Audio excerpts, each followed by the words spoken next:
Good afternoon. This is Akashvani and I am Valsa Williams with the midday news.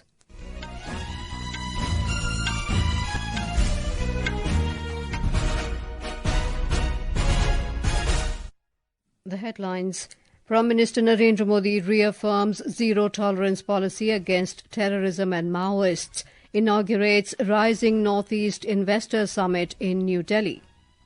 Union Home Minister Amit Shah hails role of BSF during Operation Sindoor, says world is praising the bravery of Indian armed forces. US and Iran to hold fifth round of talks on nuclear agreement in Rome today. IMD forecasts very heavy to extremely heavy rainfall over Konkan and Goa till tomorrow. And Indian shooter Raisa Dhillon bags silver medal in women's skeet event at ISSF Junior World Cup in Germany.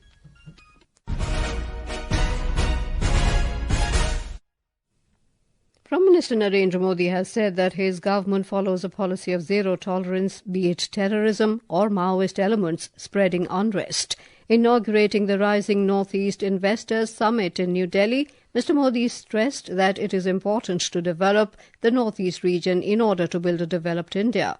किसी भी क्षेत्र के विकास के लिए सबसे जरूरी है शांति और कानून व्यवस्था। आतंकवाद हो या अशांति फैलाने वाले माओवादी, हमारी सरकार जीरो टॉलरेंस की नीति पर चलती है। हमारा फोकस नॉर्थ ईस्ट के युवाओं के भविष्य पर है। इसलिए हमने एक के बाद एक शांति समझौते किए, युवाओं को विकास की मुख्य धारा में आने का अवसर दिया। पिछले 10-11 साल में 10,000 से ज्यादा युवाओं ने हथियार छोड़कर शांति का रास्ता चुना है। He urged investors to explore the different sectors across the Northeast region, saying the Northeast is now becoming a land of opportunities. He said the Northeast is becoming a key destination for sectors like energy and semiconductors. North east land of opportunities बन रहा है। हमने north east में connectivity infrastructure पर लाखों करोड़ रुपए खर्च किए। आप अरुणाचल जाएंगे तो सेला टनल जैसे इंफ्रास्ट्रक्चर आपको मिलेगा। आप असम जाएंगे तो भूपेन हजारिका ब्रिज जैसे कई मेगा प्रोजेक्ट दिखेंगे। सिर्फ एक दशक में नॉर्थ ईस्ट में 11,000 किलोमीटर के नए हाईवे बनाए गए हैं। सैकड़ों किलोमीटर की नई रेल लाइनें बिछाई गई है। नॉर्थ ईस्ट में एयरपोर्ट की संख्या दोगुनी हो चुकी है। The Prime Minister stated that East means empower, act, strengthen and transform. He pointed out that there was a time when the Northeast was merely called a frontier region, but it is emerging as the front runner of growth. Speaking on the occasion, Ministry of Development of Northeastern Region Jyotiraditya Scindia said the government has worked towards giving a boost to infrastructure and connection in the Northeast region. Transformation by transportation का जो vision है, उसके आधार पर इस क्षेत्र को एक strategic hub बनाया है, कनेक्टिविटी का, ग्लोबल ट्रेड का और ग्रोथ का। पिछले 10 वर्षों में 5,500 किलोमीटर के नेशनल हाईवे बने, 2,000 किलोमीटर की रेल लाइन बनी, सबसे लंबा रोड का पुल भूपेन हजारिका पुल 9.5 किलोमीटर का बना है। रेल और रोड दोनों का पुल बोगीबिल ब्रिज 5.5 किलोमीटर का बना है। The two-day summit aims to highlight the Northeast region as a land of opportunity and attract global and domestic investment. The summit intends to bring together key stakeholders, investors and policymakers on a single platform. Railway Minister Ashwini Vaishnav today said, with the development of advanced technology, the railway is becoming self-reliant in rolling out of new trains like Vande Bharat, Namo Bharat trains. Addressing a function at Jamalpur in Munger in Bihar, Mr. Vaishnav said the country has electrified 50,000 kilometres of railway network in the past 10 years under the leadership of Prime Minister Narendra Modi. Mr. Vaishnav launched an action plan of 350 crore rupees for the development of Jamalpur Locomotive Workshop and IRIMEE. Union Home Minister Amit Shah has said that Operation Sindoor is the answer to the Pahalgam attack, and today the world is praising the bravery of the Indian Armed Forces. Mr. Shah credited the successful Operation Sindoor to the government's strong political will, accurate information of the intelligence agencies, and the amazing display of lethality by the armed forces. Addressing the Border Security Force BSF investiture ceremony in New Delhi today, Mr. Shah said the BSF and the armed forces have showcased great valour and the true power of defence in India's retaliatory action against Pakistan.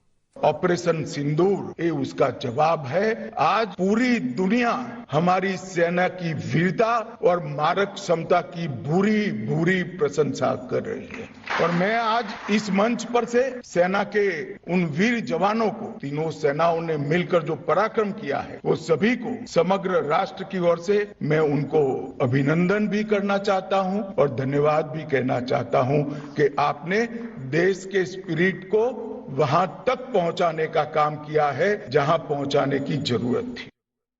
Around 3,000 Agniveers recruited under the Agnipath scheme in the past 2 years led from the front in Operation Sindoor.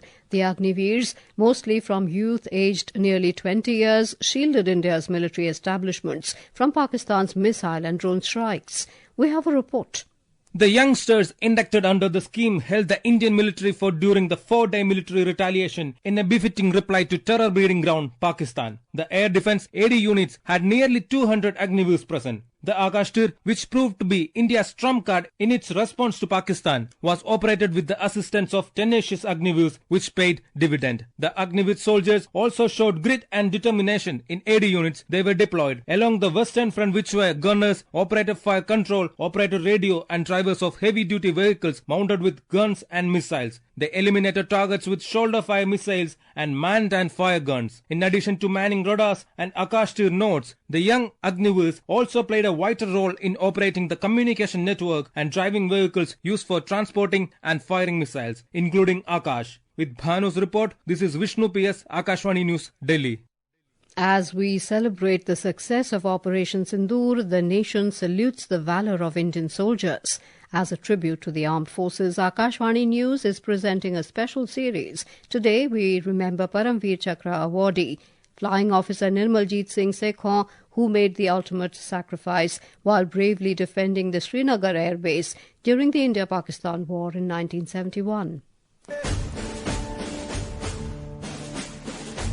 Born in Ludhiana district of Punjab, Flying Officer Nirmaljit Singh Sekhon was commissioned in the Indian Air Force in June 1967. On 14 December 1971, Srinagar airfield was attacked by a wave of 6 Pakistani Sabre jets. Flying Officer Nirmaljit Singh Sekhon was on readiness duty at that time. Soon the enemy aircraft started hovering over the airfield. Attempting to take off with enemy aircraft overhead was inviting mortal danger, but Flying Officer Sekhon, unmindful of his safety, flew his net to engage the 2 attacking Sabres. In the air battle that ensued, he secured a direct hit on one Sabre and set another ablaze. At this juncture, 4 more Pakistani Sabres came on the scene and surrounded his aircraft. Flying Officer Sekhon chose to give a fight again. In the dogfight that ensued at treetop level, he held on against the enemy. Eventually, his aircraft was hit and he was martyred. He achieved his objective as the enemy aircraft fled without pressing home their intended attack on Srinagar town and airfield. Flying Officer Nirmaljit Singh Sekhon was honoured with Paramveer Chakra posthumously for supreme gallantry, flying skill and ultimate sacrifice. The nation salutes him. Anupam Mish, Akashvani News, Delhi.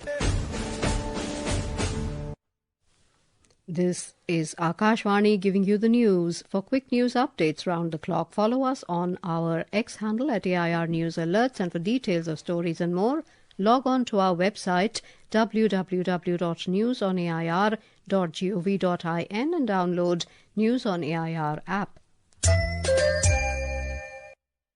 Welcome back to the Midday News. The all-party delegation from India to Japan, led by JDU MP Sanjay Jha, today met the acting chairperson of the Research Committee on Counter-Terrorism of the Liberal Democratic Party and former Minister of Justice, Yasuhiro Hanashi, in Tokyo, Japan. The delegation highlighted India's unified and determined stance against terrorism in all its forms. Both sides reiterated their zero-tolerance approach to terrorism. During the interaction, Mr. Jha stated that every terrorist activity in the world has some link to Pakistan, which has become the new normal. Every terrorist activity in the world has some or other link in Pakistan. So this time, our Prime Minister has also said it's a new normal. It's enough is enough. You cannot talk anymore now. If anything happens to our citizens, we will hit back. We will retaliate.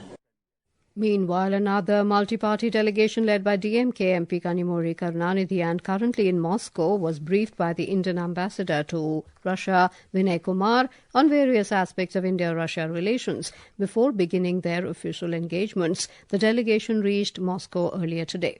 It becomes very important at this point to reach out to Russia when we have been facing terror attacks time and again. We've lost 26 lives in India. The government of India and the Prime Minister have decided that MPs from across the country, from different parties, have been sent to represent the India stand against terrorism. Foreign Secretary Vikram Misri will brief multi-party MP delegations this evening ahead of their visits abroad, taking India's strong message against terrorism to the world. The delegations, led by BJP MP Baijayant Panda, Congress MP Shashi Tharoor and NCP-SCP leader Supriya Sule, will leave for their visits tomorrow, whereas the delegation, led by BJP MP Ravi Shankar Prasad, will leave the day after tomorrow. External Affairs Minister Dr. S. Jaishankar has emphasized that India resolved the conflict with Pakistan for the moment through an understanding for cessation of firing and military action, and this was negotiated directly between the two countries. In an interview with a news channel in Denmark, Dr. Jaishankar said the trigger for this was that India hit Pakistan very hard on the morning of the 10th of May. The cessation of firing and military action was something which was negotiated directly between India and Pakistan. We made one thing very clear to everybody who spoke to us, not just United States, but to everybody, saying, look, if the Pakistanis want to stop firing, they need to tell us. We need to hear it from them. Their general has to call up our general and say this. And that is what happened. Iranian Foreign Minister Syed Abbas Araghchi has said that there will be no nuclear agreement if the United States continues to demand an end to Iran's uranium enrichment. His remarks came ahead of the fifth round of indirect nuclear talks between Iranian and U.S. delegations scheduled to take place in Rome today. Responding to recent U.S. demands that Tehran completely halt uranium enrichment, Araghchi said the U.S. does not support any enrichment activity in Iran. The India Meteorological Department IMD has issued red and orange alerts for heavy rainfall over South Konkan, coastal and Ghat, Karnataka, Madhya Maharashtra and Goa. Talking exclusively to Akashvani News, senior IMD scientist R.K. Jenamani said the low-pressure area over East Central Arabian Sea off South Konkan Goa coast is persisting near Goa coast and may also intensify into a depression. We have given the orange color and red color warning mainly over South Konkan, Madhya Maharashtra and Goa, and also coastal Karnataka and Ghat area, because heavy rainfall has been continuing over these areas. As we have told that monsoonal conditions are favorable for onset of monsoon over Kerala during next 2 to 3 days. In shooting, Olympian Raisa Dhillon bagged the silver medal in the women's skeet event at the ongoing ISSF Junior World Cup in Germany. Dhillon hit 51 targets in the 60-shot final. The benchmark domestic equity indices Sensex and Nifty were trading higher with gains of over 1% in afternoon trade today, supported by broad-based buying across sectors. The 30-share BSE Sensex climbed 880 points to 81,832 and the NSE Nifty 50 rose 288 points to 24,898 when reports last came in. And now before we end the bulletin, the headlines once again. Prime Minister Narendra Modi reaffirms zero-tolerance policy against terrorism and Maoists, inaugurates Rising Northeast Investor Summit in New Delhi. Union Home Minister Amit Shah hails role of BSF during Operation Sindoor, says world is praising the bravery of Indian armed forces. US and Iran to hold fifth round of talks on nuclear agreement in Rome today. IMD forecasts very heavy to extremely heavy rainfall over Konkan and Goa till tomorrow, And Indian shooter Raisa Dhillon bags silver medal in women's skeet event at ISSF Junior World Cup in Germany. And with that, we end the midday news.